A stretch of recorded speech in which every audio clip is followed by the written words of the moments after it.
ఒక్కొక్కడి మీద 100 కేసులు పెట్టారు. అవన్నీ కేసులు కాబట్టి అంటే కనుక అసలు రాజకీయాలు ఎవడు ఉండడు, ఒక్కడు కూడా రాజకీయాల్లో ఉండడు. ఎందుకంటే రాజకీయాలు ఇప్పుడు నువ్వు అధికార పార్టీలో ఉన్నావు, ప్రత్యర్థుల మీద 100,000 కేసులు తప్పుడు కేసులు పెడుతున్నావు. మరి వాళ్ళందరూ తప్పుడు వాళ్ళు అయిపోతారు నువ్వు పెట్టారని.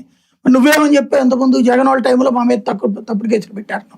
మరి తప్పుడా ఒప్పుడా అన్నటువంటి తేల్చేది ఎవరు? కోర్టు. కోర్టు శిక్షించాక కనుక ఆ శిక్ష పడ్డోడు నేరస్తుడు అని చెప్తే తప్పులేదు. అంతేగా ఆరోపించబడినటువంటి సందర్భంలో బోలెడు ఉంటాయి ఇష్యూస్. ఇప్పుడు ప్రభుత్వ కార్యాలయ ధ్వంసం అంటారు నువ్వు ధర్నా చేస్తే, అది ఆలోచించాలా అంటే మనం లోక జ్ఞానం ఉండాలా, రాజకీయ జ్ఞానం ఉండాలి, సామాజిక పరిజ్ఞానం ఉండాలి.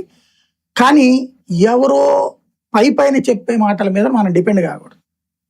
అయితే అవన్నీ తెలియనంత పిచ్చోడు కాదు, అమాయకుడు కాదు.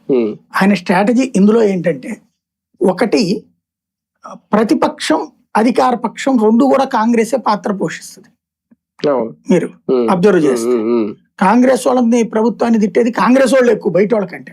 అది కర్ణాటకలో చూసినా తెలంగాణలో చూసినా. ఆ ఇది ఈయన పుడికి పుచ్చుకున్నారు కూటమిలో. ఇదివరకు కమ్యూనిస్టులు తెలుగుదేశంతో మద్దతుతో పోటీ చేసినా కూడా గెలిచినా కూడా ఆ తర్వాత రోజు ఒకటేలెత్తి చూపెడతా ఉంటారు. చూపెట్టి మేము కరెక్ట్ అయిన వాళ్ళం అని చెప్తుంటారు. సేమ్ ఇప్పుడు ఈయన చెప్పేది. చంద్రబాబు నాయుడు ఆ అబ్బాయి వాళ్ళ అమ్మని